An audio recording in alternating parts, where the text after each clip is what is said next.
नमस्कार। आप सभी लोग कैसे हैं? हम आशा करते हैं आप सभी लोग बिल्कुल ठीक होंगे। आज हम फॉरएवर मैनेजर रिट्रीट लेवल 1 के बारे में बात करेंगे। आज हम इस वीडियो में 3 बातें करेंगे। एक मैनेजर के लिए मैनेजर रिट्रीट लेवल 1 का क्या क्राइटेरिया है और एक नॉन मैनेजर किस तरह से मैनेजर रिट्रीट लेवल 1 अचीव कर सकता है। और तीसरी बात करेंगे कि मैनेजर रिट्रीट लेवल 1 में कंपनी की तरफ से क्या क्या मिलेगा, अर्थात अवार्ड के स्वरूप क्या क्या company facilities manager retreat level 1 में देगी। मैनेजर रिट्रीट लेवल 1 का जो क्वालिफिकेशन पीरियड है वो 1 अप्रैल से लेकर 31 मार्च तक होता है। एक मैनेजर के लिए सबसे पहला क्राइटेरिया यही है कि 1 अप्रैल से लेकर 31 मार्च तक अर्थात हर महीने 4cc एक्टिव क्वालिफिकेशन करना बहुत आवश्यक है। किसी भी महीने में 4cc एक्टिव क्वालिफिकेशन छूटनी नहीं चाहिए। दूसरी बात, मैनेजर रिट्रीट लेवल 1 प्राप्त करने के लिए 200cc रिक्वायर्ड हैं। ये 200cc नॉन मैनेजर लाइन से होनी चाहिए। इसके लिए आप एक उदाहरण के रूप में समझ सकते हैं कि यदि आपकी नॉन मैनेजर कई लाइनें हैं, उन कई लाइनों में से कम 3 लाइनों में 2 सुपरवाइजर और 1 असिस्टेंट मैनेजर बनाना अति आवश्यक है। 1 असिस्टेंट मैनेजर और 2 सुपरवाइजर ये उसी क्वालिफिकेशन पीरियड में बनने चाहिए जिसमें आप मैनेजर रिट्रीट लेवल 1 अचीव करना चाहते हैं, अर्थात 1 अप्रैल से लेकर 31 मार्च के बीच में ही आपको 1 असिस्टेंट मैनेजर और 2 सुपरवाइजर बनाने होते हैं। एक बात और ध्यान रखें कि ये 1 असिस्टेंट मैनेजर और 2 सुपरवाइजर केवल एक ही लाइन में नहीं होने चाहिए, ये डिफरेंट लाइनों में होने चाहिए। जैसे एक लाइन में आपने सुपरवाइजर बनाया, दूसरी लाइन में भी 1 सुपरवाइजर बनाया तो 2 सुपरवाइजर हो गए, और तीसरी लाइन में आपने 1 असिस्टेंट मैनेजर बनाया तो इस तरह से 3 लाइनों में 2 सुपरवाइजर और 1 असिस्टेंट मैनेजर हो गए। इसके साथ साथ अब यदि आप नॉन मैनेजर हैं तो नॉन मैनेजर हैं और मैनेजर की प्लानिंग कर रहे हैं तो भी आप मैनेजर रिट्रीट लेवल 1 प्राप्त कर सकते हैं। उसके लिए आपको थोड़ा सा समझना जरूरी है। सबसे पहला तो यही कि जैसे ही आप सुपरवाइजर बन जाते हैं तो सुपरवाइजर से लेकर आगे तक आपको 4cc एक्टिव क्वालिफिकेशन हर महीने करना आवश्यक है। जैसे manager retreat level 1 criteria start होता है 1 अप्रैल से लेकर 31 मार्च तक। तो उदाहरण के लिए हम एक उदाहरण ले लेते हैं जिससे कि आप अच्छी तरह से समझ जाएंगे। अप्रैल में आप असिस्टेंट सुपरवाइजर बने, आपको 4cc एक्टिव क्वालिफिकेशन रिक्वायर्ड नहीं है।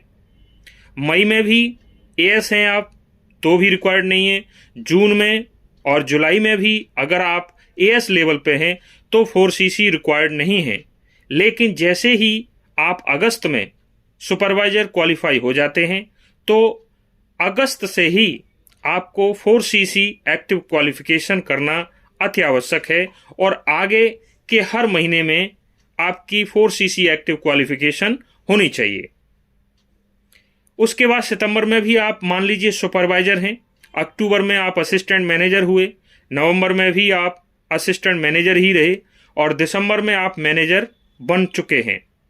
तो जनवरी, फरवरी और मार्च 3 महीने आपको मिलेंगे। इन 3 महीनों में अगर आप 200cc और 3 लाइनों में 2 सुपरवाइजर और 1 असिस्टेंट मैनेजर अगर आप बना देते हैं तो भी आप मैनेजर रिट्रीट लेवल 1 प्राप्त कर सकते हैं। आपकी ये जो 200 सीसी हैं वो तभी गिनी जाएंगी जब आप मैनेजर बन जाएंगे, और मैनेजर बनने के बाद जो भी सीसी आपकी होंगी नॉन मैनेजर से, वे सभी इस मैनेजर रिट्रीट लेवल 1 क्वालिफिकेशन में ऐड कर ली जाएंगी। अब हम बात करते हैं कि इसमें कंपनी की तरफ से आपको मिलेगा क्या।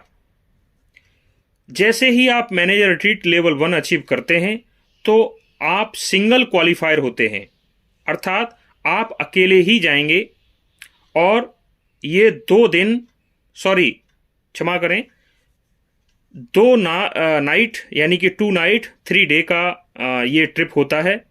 और इसमें कंपनी आपको एक फ्लाइट टिकट देती है, और जो अकोमोडेशन होगा यानी कि जहां पर आपको ठहराया जाएगा वो शेयर्ड होगा, अर्थात आपके साथ दूसरा मैनेजर रिट्रीट लेवल 1 क्वालिफायर होगा, आपके साथ अकोमोडेशन शेयर करेगा, आपको फ्लाइट टिकट मिलेगी, और जब तक आप वहां रुकेंगे तो आपके खाने पीने का खर्चा भी कंपनी की तरफ से होगा। हम एक बार इसको दोहरा देते हैं।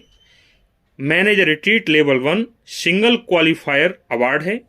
आपको 2 रातें 3 दिन का ये ऑल एक्सपेंस पेड ट्रिप होता है, मिलेगा। और इसमें जब आप एकोमोडेशन आपको मिलेगा तो दूसरे मैनेजर रिट्रीट लेवल 1 क्वालिफायर के साथ आप अपना एकोमोडेशन शेयर करेंगे। कंपनी आपको फ्लाइट टिकट देगी एक क्वालिफायर को, और इसके साथ साथ आपको जो भी खाना पीना वहाँ पर आप खाएंगे वो भी कंपनी की तरफ से होगा। कुछ बातें और ध्यान रखनी है। जो भी एयरपोर्ट आपके नियर बाई होगा या जिसे भी आप जिस एयरपोर्ट को सेलेक्ट करेंगे वहाँ से लेकर और वापस वहीं तक छोड़ने का सारा एक्सपेंस कंपनी करती है। एयरपोर्ट तक पहुंचने का जो भी खर्चा है वो आपको करना होगा। यदि आप एक्स्ट्रा रहना चाहते हैं, उस ट्रिप में 1 दिन और बढ़ाना चाहते हैं, तो ये फैसिलिटी इस मैनेजर रिट्रीट लेवल 1 में अलाउ नहीं है, अर्थात आपको 2 रातें और 3 दिन का ट्रिप ही मिलेगा, इससे ज़्यादा नहीं मिलेगा। यदि आप ईगल मैनेजर क्वालिफायर हैं तो भी आपको एक्स्ट्रा नाइट स्टे के लिए नहीं मिलेगी। तो आपने देखा कि किस तरह से एक मैनेजर रिट्रीट लेवल 1 क्वालिफाई कर सकता है, और जो नॉन मैनेजर है वो भी मैनेजर रिट्रीट लेवल 1 क्वालिफाई कर सकता है। और मैनेजर रिट्रीट लेवल 1 में क्या क्या आपको अवार्ड मिलेगा, क्या क्या फैसिलिटीज़ मिलेंगे, ये हमने आपको बताया है। आप यदि मैनेजर रिट्रीट लेवल 2 के बारे में जानना चाहते हैं तो हमारा नेक्स्ट वीडियो अवश्य देखें। तब तक के लिए थैंक यू।